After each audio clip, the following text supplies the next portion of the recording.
This museum is the Navy's official museum related to the history of naval aviation.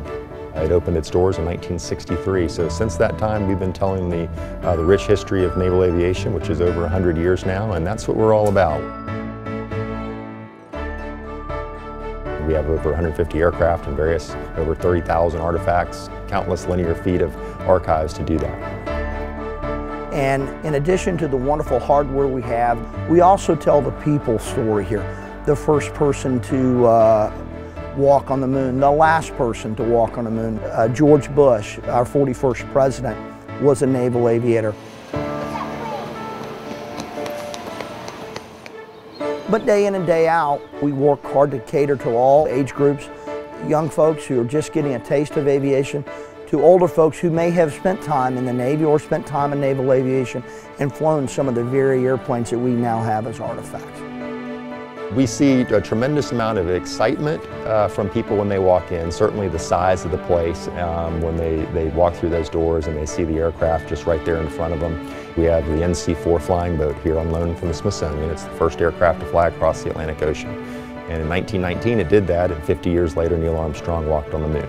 So it gives you, that's the type of thing you're going to experience when you walk in here, to see that amazing technological leap that occurred just on a regular basis in naval aviation. The greatest compliment that we receive as far as people who visit our museum is the access that they have. Here you're not going to find barriers that keep you 5 or 6 feet away from any aircraft. You have the ability to go up to the aircraft and get close and examine it and really see the design elements that made that aircraft unique, and also how it fits into the evolution of aircraft.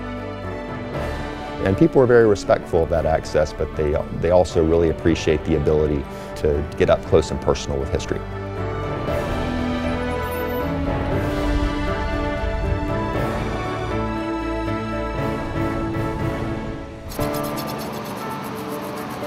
We do have a restoration facility, and I am very fortunate to have a gifted team of artisans that take great pride in their work, and we will take airplanes that may have been recovered from the bottom of Lake Michigan, and we will painstakingly restore those airplanes to their original condition. And to watch that process unfold, and it takes years, and to see the care and the professionalism that my artisans put into it, it's very, very special. As an example, we have a B-25 that's currently being restored. Very impressive, and we're excited to get that airplane out. And the team effort that it took to restore that airplane is part of the great story that we tell here.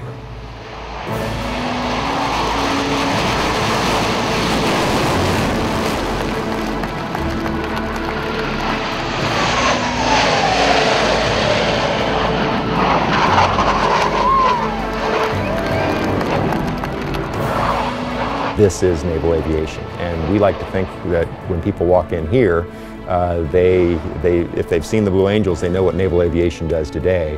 Here they'll see, here's how we got there. And so it's really meaningful to have them fly from behind the museum, and we actually host many times a year practice air shows. We allow people access to the flight line behind the museum to watch the Blue Angels, and so during the course of any day when they have that opportunity, they can see all aspects of naval aviation during one visit here to the museum.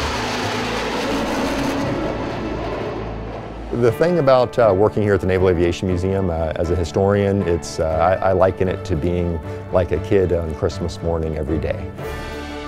Because you never know what story is going to come through the doors, be it in the form of an artifact being donated, an aircraft that flies in, or an individual who has a unique story to tell. And that is very rewarding, to be able to not only hear their stories, but more importantly, share them. So people will have that appreciation for what service to our nation really means.